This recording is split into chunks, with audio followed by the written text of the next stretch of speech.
decision. The decision will end up success.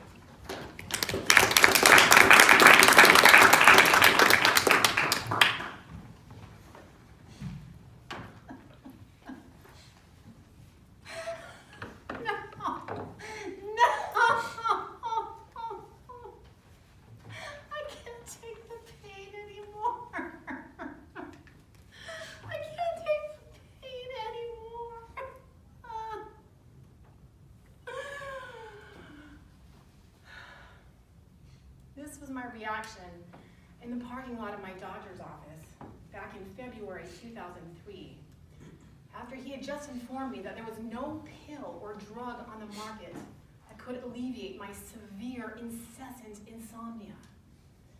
By this point, I hadn't slept one night in over 4 years.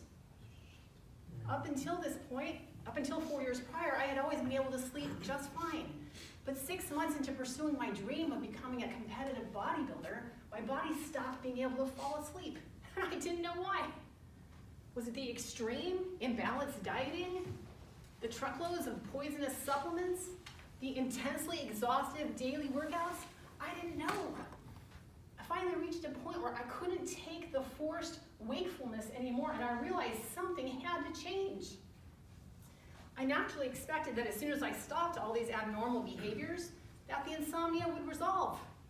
It didn't. It actually got worse. The insomnia was so protracted and relentless that when I would get tired at the end of the day, instead of falling asleep like normal people do, I would be forced to stay awake until I was in full-blown agony and beyond. The only way I could get my body drowsy enough to fall asleep was by ingesting an entire box of donuts. And even then, I could only drop off for 20 minutes in each 24-hour period. I would wake up suddenly after 20 minutes of the most unsatisfying sleep imaginable and just start crying immediately because my body was so profoundly fatigued and in need of rest. Even sleeping medications didn't help, and I tried them all. There, that day in the parking lot, I realized I was going to have to make a decision. It was going to be the hardest decision of my life.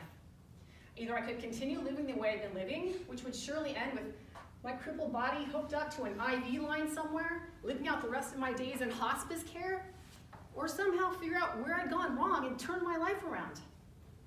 This was going to be a massive undertaking, though, because I had just spent every day of the last 4 years putting out an inhuman effort that nobody could match.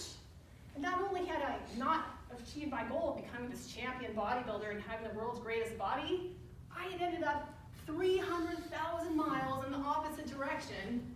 I had lost my health and gained this horrific disease called chronic fatigue syndrome, a condition where your body never goes to sleep, no matter how tired you are. I can distinctly remember intoning to myself that day in the parking lot, quote, "It's gonna take me 20 years of full-time effort just to get my health back," unquote. At this point, I was totally bankrupt of both physical strength and emotional fortitude. I had nothing left in the gas tank. To hear that, not only was I gonna have to keep going on no sleep, but that I was now gonna have to undo all this damage I'd accidentally done to myself, was a decimating blow.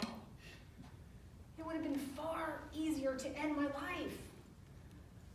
My decision that day was this: force myself to commit suicide, or somehow continue working like a fanatic for the 20 years it would take to get my health back, with the hopes that with the last third of my life, I could finally achieve something great and have something valuable to contribute to humankind, which has always been my greatest goal.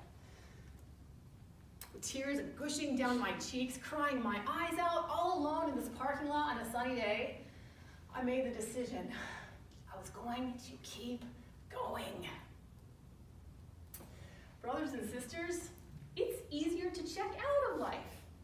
Look at Elvis Presley, Marilyn Monroe, Michael Jackson, Anna Nicole Smith. All people afflicted with terrible insomnia who who couldn't take the pain anymore and accidentally overdosed just because they were trying to get some sleep. We have to train ourselves to be able to endure colossal amounts of pain if we wish to succeed in this life. It's now been 16 years since I made that decision to carry on. According to my original projection, I still have 4 years left of the 20 I imagined it would take to conquer this illness. I still haven't fully recovered my ability to sleep or regain my health, but I am still here. I'm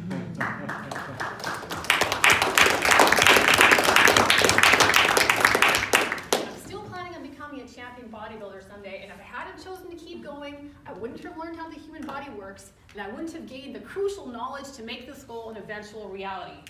Fellow Toastmasters, I regret to say we are all going to be confronted with an impossibly tough decision at some point in our lives. And we can choose to fold, give up, give in to the depression, the hardship, the addiction, and forego personal responsibility for our lives like so many people before us have. Or we can turn the ship around.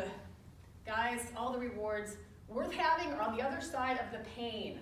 All of the original ideas, the fulfilling relationships, the inimitable self-esteem, the efficient cellular health, the big money, all the personal satisfactions in life come as a result of choosing the more painful road. And really, when we get to the end of our lives, don't we want to have a great story to tell? Yes!